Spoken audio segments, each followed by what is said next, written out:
Hello guys, welcome to Techavro channel. Hope you're doing well. In this video, I'm going to show you how to cancel Wattpad subscription. So guys, at first go to your Google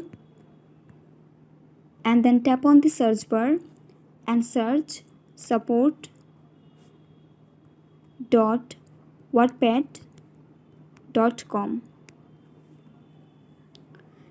and then tap on the first one.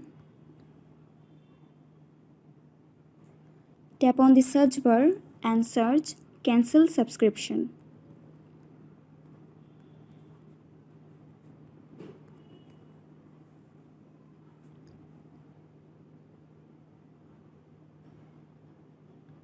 So guys, read this page carefully and this page will help you to cancel Wattpad subscription.